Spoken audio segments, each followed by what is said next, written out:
తెలుగు రాష్ట్రాల్లో ఎండలైతే దంచి కొడుతున్నాయి. ఈ క్రమంలోనే నేడు ఏపీ, తెలంగాణలో ఎండలు మరింత తీవ్రతరమయ్యే అవకాశం ఉందని వాతావరణ శాఖ హెచ్చరించింది. పలు ప్రాంతాల్లో 45 డిగ్రీలకు పైగా ఉష్ణోగ్రతలు నమోదవుతున్నాయని వెల్లడించింది. రాబోతున్న 5 రోజుల పాటు తెలంగాణలో ఆరెంజ్ అలర్ట్ ను జారీ చేసింది వాతావరణ శాఖ. ఇక ఖమ్మంలో 45 డిగ్రీల అత్యధిక ఉష్ణోగ్రత నమోదయ్యే సూచనలు ఉన్నట్టుగా తెలుస్తోంది.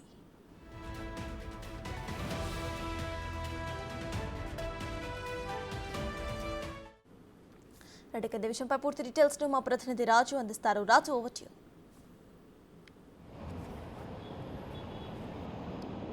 తెలుగు రాష్ట్రాల్లో ఎండలు మండిపోతున్నటువంటి పరిస్థితి కనిపిస్తుంది. అటు ఆంధ్ర, తెలంగాణ ఆ రెండు ప్రాంతాల్లో కూడా ఎండలు మండిపోతున్నటువంటి నేపథ్యంలో ప్రజలెవరూ కూడా బయటకు వస్తున్నటువంటి పరిస్థితి అయితే లేదు. దాదాపుగా 45 డిగ్రీలకు పైనే ఉష్ణోగ్రతలు నమోదవుతున్నటువంటి పరిస్థితి ఉంది. నిన్న రెండు తెలుగు రాష్ట్రాల్లోనూ అత్యధికంగా ప్రకాశం జిల్లాలో ఉన్నటువంటి ప్రకాశం జిల్లాకు సంబంధించి ఎడ్లపల్లి అనే విలేజ్లో దాదాపుగా 47.1 డిగ్రీల ఉష్ణోగ్రతలు నమోదయ్యాయి. అదేవిధంగా మార్కాపురంలో 47 డిగ్రీలు, అంటే 35 నుంచి 47 డిగ్రీల వరకు ఒక్కసారిగా వాతావరణంలో మార్పులు వచ్చినటువంటి నేపథ్యంలో ప్రజలు కూడా అల్లాడిపోతున్నటువంటి పరిస్థితి కనిపిస్తుంది. మనం చూడొచ్చు, ఎప్పుడు రద్దీగా ఉండేటువంటి రోడ్లు సమయం 10 గంటలు దాటింది, కానీ రోడ్లన్నీ కూడా ఒక విధంగా చెప్పాలంటే ఎప్పుడు రద్దీగా ఉండేవి వాళ్ళ నిర్మానుష్యంగా మారిపోతున్నాయి. ఆ ట్రాఫిక్ విషయంలో కూడా ముఖ్యంగా చెప్పాలి, విశాఖ నగరానికి సంబంధించి అయితే నిరంతరం ట్రాఫిక్ ఉంటుంది. అటు హైదరాబాద్ ఎంత ట్రాఫిక్ ఉంటుందో, విజయవాడ, తిరుపతి, విశాఖ ఈ ప్లేసెస్ అన్నీ కూడా భారీగా ట్రాఫిక్తో ఉండిపోయే ప్లేసెస్. కొంతసేపు సిగ్నల్ పడితే నిలబడాలన్నా కూడా చాలా కష్టంతో కూడుకున్నటువంటి పని. ఇక్కడ ముఖ్యంగా చూస్తే పోలీసు డ్యూటీలు చేస్తున్నటువంటి ట్రాఫిక్ కానిస్టేబుల్స్ కూడా తీవ్రమైనటువంటి ఇబ్బందులు ఎదుర్కొంటారు. అంటే ఎండల తీవ్రత ఏ స్థాయిలో ఉందో అర్థం చేసుకోవచ్చు.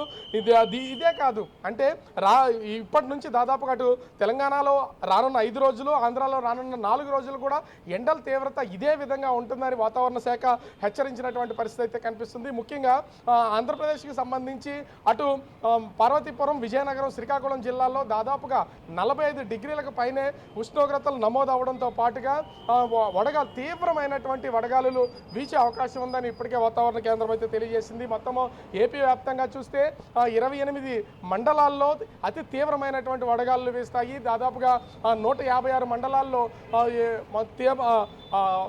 అంటే వడగాలులు తీవ్రంగా ఉంటాయని తెలియజేసినటువంటి పరిస్థితి ఉంది. వాతావరణ శాఖ కూడా 2 భాగాలుగా వడగాలుల్ని విభజించి మరి ప్రజలను అయితే అప్రమత్తం చేస్తున్నారు. ముఖ్యంగా ప్రజలు ఎలాంటి ఇబ్బందులు పడకూడదు, అదేవిధంగా ఆరోగ్యపరమైనటువంటి ఇబ్బందులు రాకూడదని చూస్తున్నటువంటి పరిస్థితి అయితే ఉంది.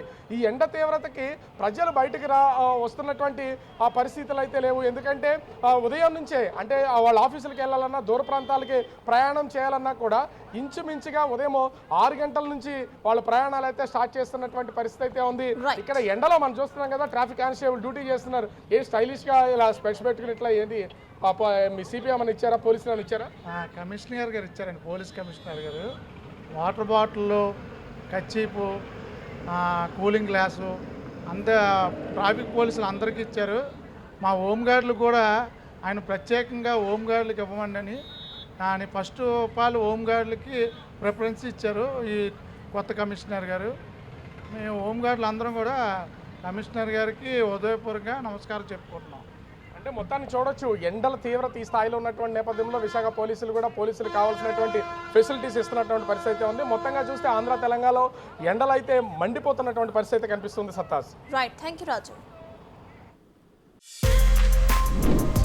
For more videos like this, subscribe Big TV channel.